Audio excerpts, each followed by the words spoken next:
Hey, good morning, my dear friends and students. I am Sadhna and all of you enjoying mathematics and science with me. नेहमीप्रमाणे enjoy करता maths आणि science. Circle की जे सगळ्यांना खूप अवघड जातं असं चॅप्टर आपण बघतोय, पण एक एक कन्सेप्ट आय थिंक तुमची क्लिअर होते आहे आणि तुम्हाला पैकीच्या पैकी मार्क्स पण मिळतील असं मला वाटतं. कारण 3.1 तर आपला एकदम एक्झॅक्टली क्लिअर झाला. 3.2 मधले पहिला, दुसरा, तिसरा क्वेश्चन अगदी सिंपल होते. फॉर्म्युला वापरायचा होता R1 + R2, R1 - R2 आणि त्याच्याने ते 3 उदाहरणं सोडवायचे होते. पण चौथा आणि पाचवा प्रश्न मात्र खूप डिफिकल्ट, म्हणजे 4 किंवा 5 मार्कासाठी हा प्रश्न विचारला जाऊ शकतो. ते प्रश्न मात्र मी सेपरेट या व्हिडिओमध्ये घेते आहे. वेगळे आहे, थोडं लक्ष द्यावं लागणार आहे, कॉन्सन्ट्रेट करावं लागणार आहे. कारण जर 12 पैकी 12 मार्क्स मिळवायचं म्हणजे काही सोपं नाही आहे. ते लगेच आपण सगळे म्हणतात ना सर्कल चॅप्टर का अवघड आहे, याच्यामुळेच अवघड आहे. कन्सेप्ट जर क्लिअर केली तर तुम्हाला याच्यामध्ये काहीही अडचण येणार नाही. याच्यामध्ये वेगवेगळे कन्सेप्ट आपल्याला यूज करायचा आहे. तर चौथा प्रश्न आपण बघणार आहोत. प्रॅक्टिस सेट 3.2 मधला चौथा क्वेश्चन काय आहे तुमचा? हा आहे तुमचा प्रॅक्टिस सेट 3.2 मधला हा आहे तुमचा नेक्स्ट क्वेश्चन. 3.2 मधला चौथा क्वेश्चन. आता सगळ्यात महत्वाचा हा प्रश्न बघा. 2 + 1 3 4 5 मार्क्सचा क्वेश्चन आहे. त्याच्यामुळे IMP आहे. 5 मार्काला हा प्रश्न विचारला गेलेला आहे. तसं त्यांनी दिलेलं आहे. मग आता in the figure the circle with the centre. आता फिगर आपल्याला फिगर पण दिलेली आहे. तर ही फिगर पण डायग्राम पण तुम्हाला इथे दिलेली आहे. या डायग्रामच्या अगोदर आपल्याला सगळ्यात पहिले हे जे एक्झाम्पल आहे ते एक्झाम्पल व्यवस्थित समजून घ्यायचं आहे आणि हळूहळू आपण ह्या 5 मार्काच्या उदाहरणापर्यंत जाणार आहोत. आता सगळ्यात पहिले काय म्हणतात? In the figure the circle with centre P. एक सर्कल आहे ज्याचा सेंटर काय आहे? P आहे. एक सर्कल आहे ज्याचा सेंटर काय आहे तुमचा? P आहे. ज्याचा सर्कल काय आहे? P आहे. सेंटर काय आहे? P आहे. ठीक आहे, हा एक सर्कल आहे. And Q. एक सर्कल आहे ज्याचं सेंटर काय आहे? इथे Q. याचा P आहे आणि याचा काय आहे? Q आहे. Touches each other at point R. एकमेकांना टच करतात. कुठे? या पॉइंटमध्ये ते एकमेकांना टच करतात असं त्यांनी दिले. A line passing through R. A line passing through R and meets the circle at A and B respectively. एक जी लाईन आहे A पासून, इथून एक लाईन जाते आहे ती R मधून अशी जाऊन ती कुठे टच होते? सर्कलला दुसऱ्या B मध्ये टच होते आहे. एक स्ट्रेट लाईन ते पण दिलेलं आहे. Proof that. आपल्याला काय प्रूफ करायला लावलेलं आहे इथे? आता आपल्याला प्रूफ करायला लावलेलं आहे त्यांनी. अगदी अजब गजब प्रूफ करायला लावलेलं आहे. काय प्रूफ करायला लावलं आहे? AP is parallel to BQ. म्हणजे ही जी लाईन आहे ती याला पॅरलल आहे असं हे करायचं आहे.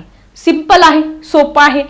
आपण काही मागच्या ज्या कन्सेप्ट आहे त्या कन्सेप्ट वापरून हे सगळं करू शकतो. ठीक आहे, त्याच्यामुळे काही टेन्शन घेऊ नका. ही काय आहे? याला पॅरलल आहे.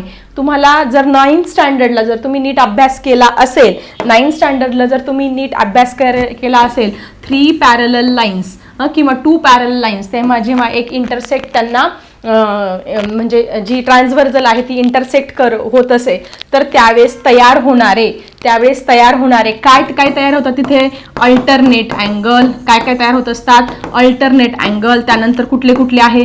Corresponding angle. अजून काय? Corresponding angle. झेड.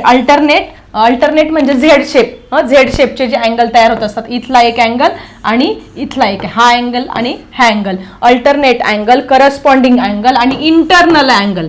आतले जे आहे इंटरनल अँगल. ह्या ज्या टेस्ट आहे त्या टेस्ट आपल्याला इथे वापरावा लागणार आहे. इंटरनल अँगल हे काय असतात? कॉन्ग्रंट असतात. ह्या टेस्टने आपण काय करू शकतो? कारण की इथे तुम्हाला दिसतंय ह्या दोघं काय आहे तुमच्या? ह्या दोघं काय दिसतंय तुमच्या?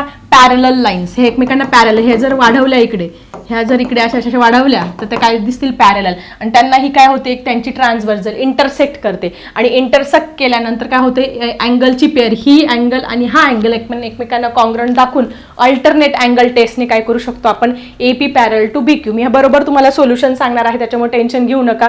त्यानंतर आपल्याला पुढचं प्रूफ आहे, त्याच्यानंतर पुढचं आपण एक काय करूया? एक स्टेप बाय स्टेप जाऊया. त्याच्यामुळे टेन्शन घेऊ नका तुम्ही. एक स्टेप बाय स्टेप मी तुम्हाला सगळं समजावून सांगते. त्याच्या अगोदर सगळ्यात महत्वाची गोष्ट आपल्याला काय करायची आहे बघा. हे 2 जे ट्रायंगल आहे, हे जे 2 ट्रायंगल आहे ते आपल्याला कुठल्या तरी टेस्टने काय करावं लागणार आहे? कॉन्ग्रंट दाखवावे लागणार आहे. हे जे 2 ट्रायंगल आहे या सर्कल मधले ते जर कॉन्ग्रंट दाखवले की आपलं कामच झालं समजायचं. म्हणजे हा एक ट्रायंगल हा एक ट्रायंगल दिसतोय तुम्हाला. हा ट्रायंगल जर आपण कॉन्ग्रंट दाखवला कशाशी, हा ट्रायंगल आणि दुसरा ट्रायंगल आपण दुसऱ्या कलरने दाखवूया. आता मी दुसऱ्या कलरने दाखवते. दुसरा कुठला, पिंक कलर घ्यायचा, ठीक आहे. दुसरा आपण पिंक कलरने दाखवूया. हा दुसरा ट्रायंगल. हे जे दोघं ट्रायंगल आहे, मग आता पहिले सगळ्यात पहिले हा ट्रायंगल घेऊया, PAR, इन ट्रायंगल PAR. मग आता हे PR ट्रायंगल जरा तुम्ही नीट ऑब्झर्व करा. नीट ऑब्झर्व केल्यानंतर तुमच्या असं लक्षात येईल इथे की हा जो ट्रायंगल आहे, ह्या ट्रायंगलची ही साइड आणि ही side, these two sides are congruent. These two sides are congruent. Why they are congruent? Because these two sides are the radii of the circle. या सर्कलच्या दोन्ही रॅडियस असतात आणि रॅडियस काय असतात, कॉन्ग्रंट असतात. ही एक रॅडियस PR रॅडियस आहे आणि PA रॅडियस आहे, म्हणून काय झाली, हे दोघं कॉन्ग्रंट झाली. मग आपण पहिले इन ट्रायंगल PAR लिहून घेऊया. दॅट इज सेगमेंट कुठली कॉन्ग्रंट आहे, PR is congruent to segment PA. आणि त्याला रिझन काय देणार तुम्ही, चला रिझन पण लिहावं लागणार आहे आपल्याला. रिझन फटाफट रिझन लिहिणार आहोत आपण. That is radii of the circle. एकाच वर्तुळाच्या त्रिज्या काय असतात, सेम आहे. रॅडियाय ऑफ दी सर्कल ह्या रॅडियाय ऑफ द सर्कल आहे, म्हणून ते काय आहे, कॉन्ग्रंट आहे. ठीक आहे. त्याच्यानंतर अजून आपण काय दाखवणार आहोत, अजून काय दिसतंय तुम्हाला बघा. हे झालं. मग ज्या ट्रायंगलच्या दोन साइड काय असतात, कॉन्ग्रंट असतात, त्याच्या अपोजिट अँगल काय असतात, कॉन्ग्रंट असतात. असं कोण सांगतं, असं सांगतं आयसोस्केल ट्रायंगल थिअरम. आयसोस्केल ट्रायंगल थिअरम काय सांगतं की एखादा जर ट्रायंगल आहे त्याच्यात जर दोन साइड कॉन्ग्रंट आहे, तर त्याच्या अपोजिट अँगल म्हणजे ह्या साइडच्या अपोजिट अँगल, ह्या साइडच्या अपोजिट म्हणजे आता ही साइड आहे, या साइडच्या अपोजिट अँगल कुठला झाला, A. स्पष्ट दिसते, ही साइड आहे तुमची. या साइडचा अपोजिट अँगल काय, हा आहे. ही साइड आहे तुमची. या साइडचा अपोजिट अँगल काय आहे, हा आहे. मग दोघं काय असणार आहे, कॉन्ग्रंट आहे आयसोस्केल ट्रायंगलच्या थेरमनुसार. मग तुम्ही म्हणू शकतात अँगल, काय म्हणू शकतात तुम्ही, angle PAR, angle PAR is congruent to angle, याच्या साईडचा कुठला झाला, हा झाला PAR इज कॉन्ग्रंट टू, याच्या साईडचा कुठला झाला, हा झाला PRA. Angle PRA. आमच्या मनाने म्हणतोय का हे, नाही, आमच्या मनाने नाही म्हणत आहे. याच्यासाठी आम्हाला माहिती आहे कुठलं थेरम वापरलेलं आहे, आयसोस्केल ट्रायंगल थेरम. आयसोस्केल ट्रायंगल थिअरम नुसार आम्ही म्हणू शकतो की त्याचे दोन्ही अँगल पण काय आहे, इथे कॉन्ग्रंट आहे. काय आहे, कॉन्ग्रंट आहे आयसोस्केल ट्रायंगलच्या थेरम नुसार. म्हणजे पहिल्या ट्रायंगल मधल्या दोन साइड कॉन्ग्रंट आल्या, रॅडियाय ऑफ द सर्कल, नंतर त्याचे अँगल पण कॉन्ग्रंट आलेले आहे. ठीक आहे. In triangle PAR. इथपर्यंत कळलं. तर सेम टू सेम लॉजिक आपण काय करणार आहोत, ह्या ट्रायंगलसाठी पण लावणार आहोत. ह्या ट्रायंगल पण जरा बघा, याच्यामध्ये ही साइड आणि ही साइड कॉन्ग्रंट असू शकते का, येस, ऑब्विसली असणार आहे, because they are the radius of the circle. मग आपण काय करत घेणार आहोत, परत पुढचा ट्रायंगल घेणार आहोत. इन ट्रायंगल काय घेऊया नाव, याचं काय घेतलं होतं, PAR घेतलं होतं ना, माझं याचं PAR. मग याचं QBR घेऊया. In triangle QBR. परत तसंच घेऊया सेगमेंट कुठली segment QR is congruent to QB. QR is congruent to QB. Okay. QR is congruent to QB. का बघा, QB कॉन्ग्रंट आहे. Why, because they are the radii of the circle. एकाच वर्तुळाच्या त्रिज्या काय असतात, समान असतात. So they are the radii of the circle, so they are congruent. ठीक आहे. हे झालं, हे कॉन्ग्रंट आलं. त्याच्यानंतर पुढची गोष्ट सेम. मग दोन बाजू जर सेम आल्या तर आयसोस्केल ट्रायंगल थेरम नुसार ही जी साईड आहे याच्या अपोजिटचा अँगल, ही साईड आहे याच्या अपोजिटचा अँगल हा, ही साईड आहे याच्या अपोजिटचा अँगल हा, हे दोघंही अँगल काय असणार आहे तुमचे कॉन्ग्रंट असणार आहे. काय आले, हा अँगल आणि हा अँगल काय असणार आहे तुमचा कॉन्ग्रंट असणार आहे.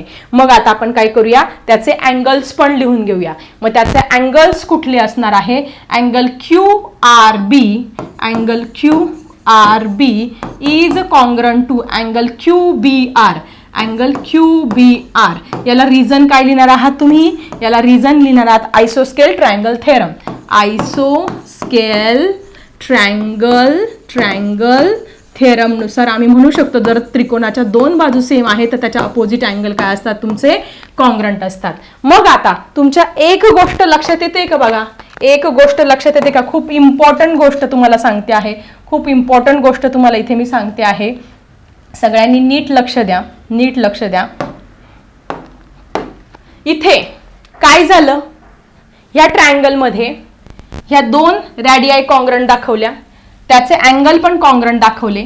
म्हणजे हा समजा आपण या अँगलला 1 नाव दिलं, ह्या अँगलला 2 नाव दिलं, ह्या अँगलला 3 नाव दिलं आणि ह्या अँगलला आपण 4 नाव दिलं समजा. हे खूप सोपं तुम्हाला समजण्यासाठी खूप सोपं आहे. मग पहिल्या ट्रायंगलचा हा आणि हा काय आहे कॉन्ग्रंट आहे, हे दोघं अँगल काय आहे आयसोस्केल ट्रायंगल थेरम नुसार कॉन्ग्रंट आहे. दुसऱ्या ट्रायंगलचा थर्ड आणि फोर्थ दोघंही ट्रायंगल काय आहे कॉन्ग्रंट आहे बाय आयसोस्केल ट्रायंगल थेरम. पण इथे जर तुम्ही ऑब्झर्व केलं, इथे जर तुम्ही ऑब्झर्व केलं, इथे जरा नीट बघा, हे मी जरा पुसते. इथे जर तुम्ही ऑब्झर्व केलं तर तुमच्या असं लक्षात येईल, काय लक्षात येईल बघा, हा आपण 1 ट्रायंगल, हा 1 अँगल, हा 2 अँगल, हा 3 अँगल आणि हे 4 अँगल दिलं होतं. पण हे जे आहे हे काय आहे एकमेकांचे एक्झॅक्टली व्हर्टिकली अपोजिट अँगल. बघा जेव्हा अशा पद्धतीने अँगल तयार होतात व्हर्टिकली अपोजिट अँगल काय असतात नेहमी कॉन्ग्रंट असतात.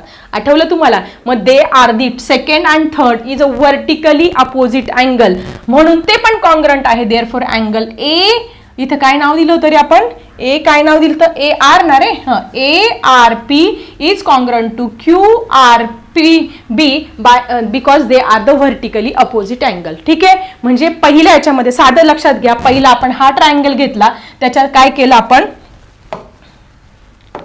परत एकदा समजावून सांगते तुम्हाला मी. ए, इथं B होता, इथे R होता, इथे P होता आणि इथे काय होता रे Q होता. ठीक आहे. सगळ्यात पहिले काय केलं आपण, हा ट्रायंगल घेतला, या ट्रायंगलचे हा दोघंही काय केल्या रॅडियाई कॉन्ग्रंट दाखवल्या. रॅडियाई कॉन्ग्रंट आहे म्हणून त्याचे अपोजिट जे अँगल आहे हा अँगल आणि हा अँगल काय केला कॉन्ग्रंट दाखवला बाय आयसोस्केल ट्रायंगल थेरम. ठीक आहे. पहिल्या ट्रायंगलमध्ये हे केलं, दुसऱ्या ट्रायंगलमध्ये पण सेम केलं. ह्या दोघंही रॅडियाई काय आल्या कॉन्ग्रंट आल्या. या दोघंही रॅडियाई कॉन्ग्रंट आल्यानंतर याच्या अपोजिट हा अँगल, याच्या अपोजिट हा अँगल, हे दोघंही अँगल काय केले कॉन्ग्रंट आपण अशा पद्धतीने दाखवलेले आहे. त्याच्यानंतर काय झालं बघा, आता हे सगळं मी जरा बाजूला ठेवते, हे सर्व बाजूला ठेवते आणि फक्त आता आपण A, B, R, इथे P आणि Q. ठीक आहे. नीट समजून घ्या सगळ्यांनी, नीट समजून घ्या. ठीक आहे. याच्यानंतर हा फर्स्ट अँगल हा सेकंडशी कॉन्ग्रंट आहे, नंतर हा थर्ड हा फोर्थशी कॉन्ग्रंट आहे. पण माझ्या लक्षात असं आलं की these are the vertically opposite angle. Second angle आणि थर्ड अँगल काय आहे व्हर्टिकली अपोजिट अँगल आहे. मग ते काय झाले एकमेकांना कॉन्ग्रंट झाले.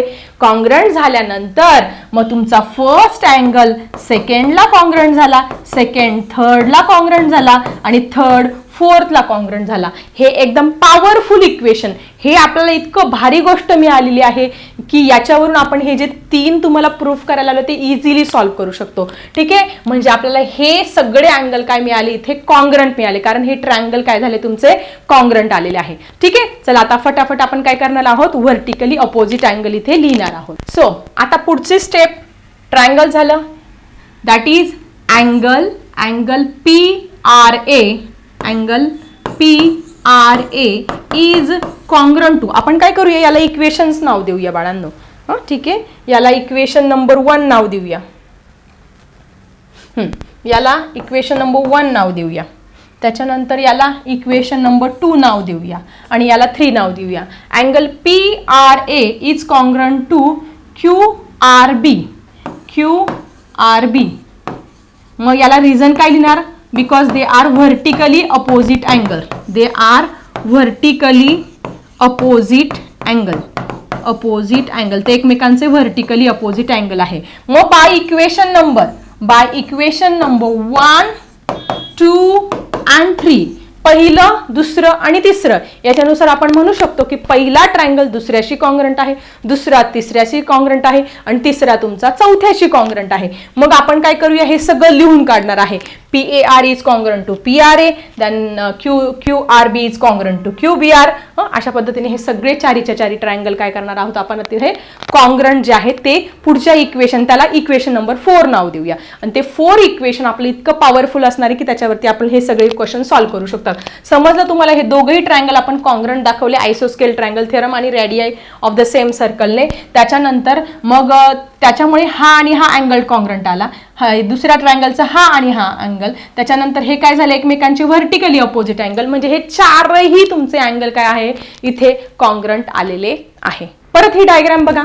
मग आपण काय केलं, आपलं जे प्रिव्हियस आहे बघा याच्यानुसार या question number 1, equation number 1, equation number 2 आणि इक्वेशन नंबर 3 ला एकत्र केलं आणि हे सगळे जे अँगल आहे PAR, PRA, त्यानंतर QRB, QBR, हे काय केले, एकमेकांना चारही अँगल काय केले, कॉन्ग्रंट अशा पद्धतीने दाखवले.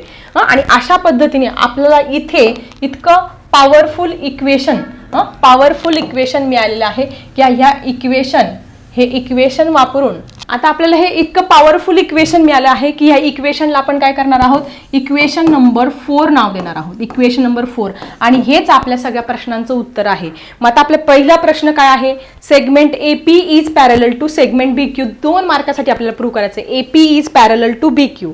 AP आपल्याला पहिलं काय प्रूव्ह करायचं आहे, segment AP is parallel to segment BQ. ठीक आहे. आता नीट डायग्राम नीट ऑब्झर्व करा तुम्ही. सेगमेंट AP कुठं आहे, ही तुमची सेगमेंट AP आहे. ही कशाला पॅरलल दाखवायची आहे, BQ ला. आणि ती दिसते पण आहे बघा. हे जर पुढे इकडे वाढत गेलं, इकडे वाढत गेलं, इकडे वाढवत गेलं तर काय होतात, एकमेकांना पॅरलल दिसतात. ही तुमची AP आहे आणि ही तुमची काय आहे, QB आहे. आणि त्यांना एक ट्रान्सव्हर्सल इंटरसेक्ट कोणते, ही ट्रान्सव्हर्सल काय करते, इंटरसेक्ट करते. ही ट्रान्सव्हर्सल काय करते, इंटरसेक्ट करते. ट्रान्सव्हर्सल इंटरसेक्ट करते. मग इथे तयार होणार अँगल आणि इथर तयार होणार अँगल, Z दिसतोय तुम्हाला, Z काय तयार होतात, अल्टरनेट अँगल तयार होतात. आणि ह्या अल्टरनेट अँगलनुसार आपण म्हणू शकतो हा आणि हे दोघंही अँगल एकमेकांना काय आहे, कॉन्ग्रंट आहे. मग हे जर अँगल एकमेकांना कॉन्ग्रंट आहे तर त्या काय आहे, एकमेकींना पॅरलल आहे असं आपण म्हणू शकतो. By alternate angle test. Alternate angle test इथे वापरायची आहे. तुमच्या पॅरलल लाईन्स हा लेसन होता 9th स्टँडर्डला, नीट आठवा तुम्ही. ह्या 2 पॅरलल आहे, त्यांना ही ट्रान्सव्हर्सल इंटरसेक्ट करते आणि हे अल्टरनेट अँगल तयार होते. अल्टरनेट अँगल म्हणजे हा पहिला नंबरचा अँगल आणि हा 4th नंबरचा अँगल. हा पहिला आणि चौथा अँगल काय करायचा, आपल्याला कॉन्ग्रंट दाखवायचा आणि कॉन्ग्रंट आल्यानंतर त्याबरोबर एकमेकांना काय आहे, पॅरलल आहे. म्हणजे ठीक आहे. सगळ्यात पहिले आपण आता काय करूया, हे प्रूफ इथे तुम्हाला मी सांगण्याचा प्रयत्न करते आणि तुम्ही पण समजून घेण्याचा प्रयत्न करा. ठीक आहे. अवघड नाही आहे. पण मग सगळ्यात पहिले ते 4 नंबरचं इक्वेशन पॉवरफुल आपण मिळवलं. दोन्ही जे ट्रायंगल आहे ते कॉन्ग्रंट दाखवून पहिला अँगल दुसऱ्याशी, दुसरा तिसऱ्याशी, तिसरा चौथ्याशी, म्हणजे पहिला दुसऱ्याशी आला, तिसरा चौथ्याशी आला. पण व्हर्टिकली अपोजिट अँगलमुळे काय झाले, हे दोघं पण कॉन्ग्रंट आले. त्याच्यामुळे हे पॉवरफुल इक्वेशन आपल्याला मिळालेलं आहे आणि याच्या आधारे आपण काय करणार आहोत, हे सगळे जे सोल्युशन्स आहेत ते सोल्युशन आपण इथे सॉल्व्ह करणार आहोत. ठीक आहे. Let's move. आता इथे नीट लक्ष द्या. आपल्याला काय करायचं आहे, AP हे QB ला पॅरलल दाखवायचं आहे. म्हणजे हा अँगल आणि हा अँगल एकमेकांना कॉन्ग्रंट दाखवायचा आहे. मग आता हा अँगल म्हणजे कोणता, तुमचा पहिलावाला अँगल. हा 1 नंबरचा, हा 2 नंबरचा, हा 3 नंबरचा आणि हा 4 नंबरचा. This is your first angle, this is your second angle, this is your third angle and this is your 4th angle. मग आपल्याला पहिला आणि चौथा कॉन्ग्रंट दाखवायचा आहे. कारण का, ह्या लाईन आपल्याला एकमेकांना कॉन्ग्रंट दाखवायच्या आहे. मग अल्टरनेट अँगल टेस्टनुसार मग आता आपण हा अँगल लिहिणार आहोत. Angle PAR is congruent to angle, चौथा अँगल काय आहे, अँगल QBR. कशाने म्हटलं आपण, बाय इक्वेशन नंबर 4. आपण आपल्या मनाने इक्वेशन नंबर 4 मध्येच दाखवलेलं आहे, पहिला आणि चौथा कॉन्ग्रंट आहे. मग अँगल PAR आणि QBR अल्टरनेट अँगल्स, एकमेकांचे काय आहे ते अल्टरनेट अँगल, झेड शेप तयार होतो, अल्टरनेट अँगल्स आहे ऑन सेगमेंट AP आणि QB वरती आहे आणि त्यांचे ट्रान्सव्हर्सल काय आहे, AB इज इट्स ट्रान्सव्हर्सल. हे सगळं आपण लिहून घेतलं आहे. So we can say that, मग आपण कुठल्या टेस्टनुसार, by alternate angle test. Okay, so by alternate angle test, alternate angle test नुसार आपण म्हणू शकतो, काय म्हणू शकतो, आपल्याला काय प्रूफ करायला लावलंय, अल्टरनेट याचे अँगलही कॉन्ग्रंट आलेले आहे. मग आपण म्हणू शकतो that is segment AP is parallel to segment QB. आपल्याला हेच प्रूफ करायला लावलं ना, हेच. So hence it is proof. म्हणजे सेकंड नंबरचं जे आपल्याला पहिल्या नंबरला जे 2 मार्क्ससाठी आपल्याला प्रूफ करायला लावलं होतं ते झालेलं आहे. म्हणजे काय केलं आपण, पहिले जे प्रूफ करायचं होतं ते लिहून घेतलं, AP is congruent to QB. त्याच्यानंतर आपण अल्टरनेट अँगल दाखवले, हा आणि हा अँगल इक्वेशन नंबर 4 नुसार कॉन्ग्रंट दाखवला आणि ते सगळं डिस्क्रिप्शन केलं. अँगल जो PAR and angle QBR, alternate angles in segment AP and QB, and AB is its transversal. By alternate angle test we can say that AP is parallel to QB. म्हणजे पहिलं जे proof होतं, पहिलं काय सांगितलं होतं आपल्याला, हे प्रूफ सांगितलं होतं. पहिलं आपल्याला हे प्रूफ सांगितलं होतं ते आपल्याला मिळालेलं आहे. आपल्याला पहिलं segment AP is parallel to segment BQ. हे 2 मार्कचा क्वेश्चन आता इथे झालेला आहे. पुढचा क्वेश्चन आहे APR is congruent to RQB. हा तर खूपच सिंपल आहे की ते एकमेकांना कॉन्ग्रंट दाखवायचे, दोन्ही ट्रायंगल 1 मार्कासाठी आहे. चला फटाफट हा पण करून घेऊया. आता पुढचं तर एकदमच सिंपल आहे. पुढचं आपल्याला प्रूफ करायचं जे आहे ते खूपच सिंपल आहे, नीट समजून घ्या सगळ्यांनी. APR ट्रायंगल कुठला घ्यायचा आपल्याला, APR म्हणजे हा ट्रायंगल, ठीक आहे, इज कॉन्ग्रंट टू RQB.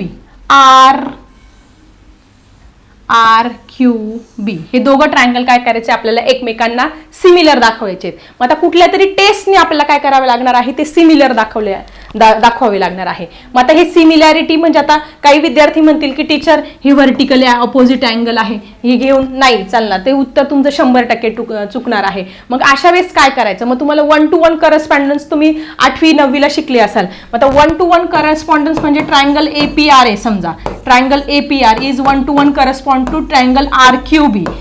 याचा अर्थ काय, A चं कनेक्शन काय करणार आपण R शी, A is correspondence to R, A शी आपल्याला Rच अँगल दाखवावं लागेल.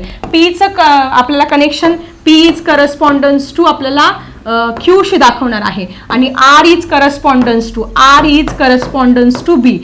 म्हणजे हेच कनेक्शन दाखवा, आपल्या मनाने आपल्याला घ्यावं लागणार नाहीये. मग आता आपण इथे या डायग्राम मध्ये जर नीट बघितलं, या डायग्राम मध्ये जर आपण नीट बघितलं तर आपल्याला काय दिसतंय की APR, मग आता बघा ट्रायंगल APR मध्ये A आणि R हा आणि हा अँगल दाखवू शकतो. येस, दाखवलेलंच ऑलरेडी इक्वेशन नंबर 4 नुसार हे दोघं जे आहे आयसोस्केल ट्रायंगल थेरम नुसार हे दोघं आहे. म्हणजे हे आपण घेऊ शकतो आणि हे कॉन्ग्रंट दाखवू शकतो. म्हणजे पहिला अँगल टेस्ट झाली. त्याच्यानंतर दुसरं आहे PQ. आता P आणि Q, आता PQचं आपल्याकडे काहीच प्रूफ नाहीये, म्हणून आपण PQ नाही घेऊ शकत, कारण की आपण ते दाखवलेलंच नाहीये, त्याच्यामुळे तो घ्यायचा संबंधच नाही. पुढे RB बघा, R कुठे आहे, R आणि B. R म्हणजे किती, 3 नंबरचा अँगल आणि B म्हणजे 4 नंबरचा अँगल. येस, हे तर दोघं आहे. दुसऱ्या ट्रायंगल मध्ये आपण आयसोस्केल ट्रायंगल थेरम नुसार हे दोघं दाखवलेले आहे, म्हणजे ही पेअर सुद्धा आपण घेऊ शकतो. मग अँगल टेस्ट नुसार आपण काय करू शकतो, हे जे आहे अँगल आपण एकमेकांना कॉन्ग्रंट दाखवून अँगल टेस्ट नुसार हे दोघं जे आहे ते एकमेकांना सिमिलर दाखवू शकतो. चला आता फटाफट काय करूया, आपण लिहून घेऊया की पहिलं काय आहे, अँगल A आणि R म्हणजे आपण 3 अक्षरी नाव लिहावं लागणार आहे. A सेंटरला आला पाहिजे, म्हणजे अँगल PAR पहिलं जे आहे angle PAR is congruent to angle मध्ये R आला पाहिजे. आता angle PAR is congruent to PRA, angle PRA. Reason काय, बाय इक्वेशन नंबर 4, दोघांना इक्वेशन नंबर 4च येणार आहे. त्यानंतर दुसरा अँगल काय घेणार आहे, अँगल R हा सेंटरला आला पाहिजे आणि B, ठीक आहे. मग angle QRB is congruent to B सेंटरला आला पाहिजे. Angle QBR angle QBR. ठीक आहे, अशा पद्धतीने 1 to 1 करस्पॉन्डन्समुळे सोपं जाईल. या दोघांना रिझन काय लिहायचं, bye equation number 4. Bye equation number 4 हे आम्ही आमच्या मनाने म्हणतोय का नाही, बाय इक्वेशन नंबर 4 नुसार म्हणतोय. मग बोथ ट्रायंगल हिअर, नाव both triangle are congruent. Both triangle that is triangle APR is similar to triangle RQB. हे कॉन्ग्रंट आले बाय विच टेस्ट, याला रिझन लिहा, by AA test, angle test नुसार. तिसरा हा अँगल मॅचेस, कारण याच्याकडे याचा प्रूफ नव्हतं म्हणून हा दिलाच नाही. मग कुठली टेस्ट झाली, हा एक अँगल आणि हा एक अँगल. मग अँगल टेस्ट नुसार काय झाले, दोघं कॉन्ग्रंट झाले. मग जर दोघं कॉन्ग्रंट आहे तर दोघं सिमिलर पण आहे. झालं. AA टेस्ट नुसार काय केलं आपण, सेकंड क्वेश्चनचं अशा पद्धतीने मिळवले आहेत. दोन अँगल्स. तुम्ही हे 1 to 1 करस्पॉन्डन्स लक्षात ठेवा. A चा कशाशी मॅच करायचा, R शी, P चा Q शी आणि R चा B शी. मग याच्यामध्ये हे मॅच होत नव्हते कारण की याचा आपल्याकडे प्रूफ नव्हतं. पण आपण अगोदरच्या याच्यामध्ये आयसोस्केल ट्रायंगल थेरमनुसार पहिला दुसऱ्याशी कॉन्ग्रंट आहे आणि तिसरा चौथ्याशी कॉन्ग्रंट दाखवला होता. हे दोघं. त्याच्यानंतर सेकंड हा थर्डशी कॉन्ग्रंट आला होता बाय व्हर्टिकली अपोजिट अँगल. आणि त्याच्यानुसार म्हणू शकतो आपण हे जे ट्रायंगल आहे दोघं काय आहे, सिमिलर आहे. सो आपला सेकंड क्वेश्चन पण इथे झालेला आहे. Let's move to third question. Third question मध्ये काय दाखवलंय, फाइंड RQB. जो ट्रायंगल RQB आहे अँगल तो फाइंड करायला लावला. इफ PAR इज 35, PAR 35 दिलेला आहे. आता एक गोष्ट लक्षात घ्या बरं, तुम्ही सगळ्यांनी लक्षात घ्या की याच्यामध्ये हा पहिला दुसऱ्याशी कॉन्ग्रंट आहे, दुसरा तिसऱ्याशी कॉन्ग्रंट, तिसरा चौथ्याशी कॉन्ग्रंट आहे.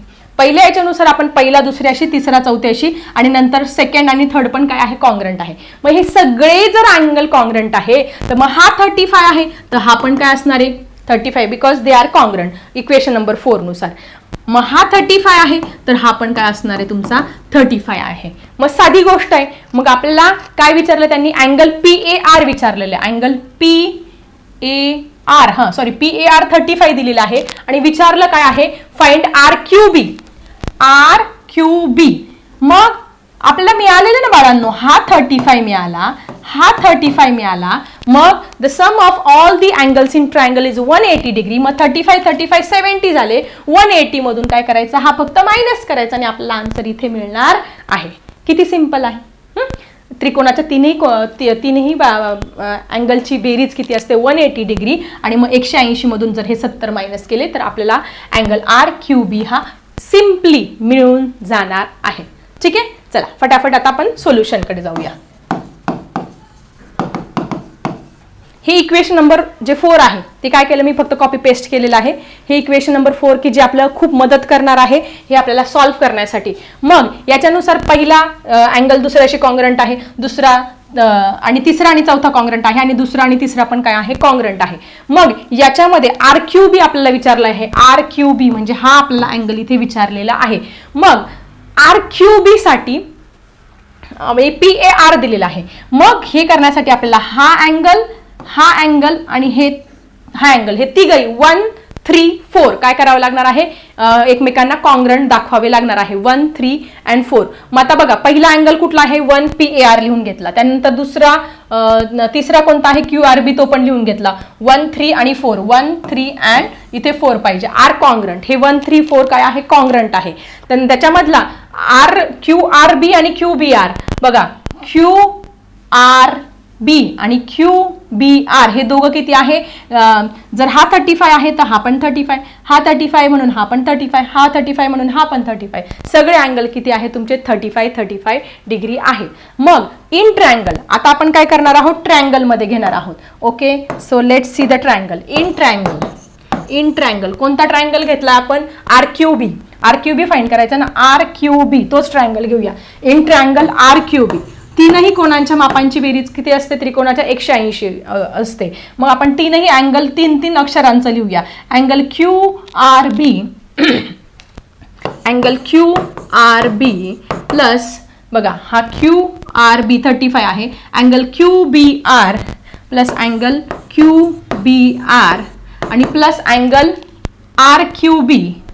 Angle RQB is equal to 180 degree. त्याला रिझन कायचं, sum of all the angles in triangle, sum of all angles in triangle, reason लिहितोय आपण प्रत्येकाला 180 डिग्री. ठीक आहे. मग आता आपण काढू शकतो. QRB किती आहे? 35. बघा बरं, QRB हा किती आहे? QRB 35 आहे. नंतर QBR किती आहे? तो पण किती आहे तुमचा? 35 आहे. आणि हा आपल्याला माहिती नाहीये RQB, तो फाइंड करायचा आहे. Is equal to 180 degree. मग 35 किती झाले तुमचे? 70 degree. Is equal to RQB. आता काय करायचं? फक्त मायनस करायचं. Therefore angle RQB is equal to 180. हा +70, इकडे जाताना -70 झाला. मग 180 मधून 70 गेले, किती उरले तुमचे? 110 ना. 110. Therefore RQB is equal to 110. अशा पद्धतीने आपल्याला हा जो थर्ड अँगल आहे तो किती मिळाला? 110 मिळाला. 35 70 बघा, 35 70 झाले. 70 मध्ये 110 मिळवा, बरोबर 180 तुमचे आलेले आहे. ठीक आहे. अशा पद्धतीने 5 मार्काचा खूप इम्पॉर्टंट क्वेश्चन आपण इथे केलेला आहे. तुम्ही सगळ्यांनी नीट समजून घ्या. हा प्रश्न 5 मार्कासाठी आपल्याला अशा पद्धतीने विचारलं होतं. ही सगळ्यात महत्त्वाचं रिव्हिजन करा. 5 मार्काचा क्वेश्चन आहे. इझिली तुम्हाला हे 5 मार्क्स मिळू शकतात. 4-5 वेळा एकदा जर लिहिला ना, तुम्हाला इझिली हे जे सर्कलचे मार्क्स आहे ते मिळणार आहे.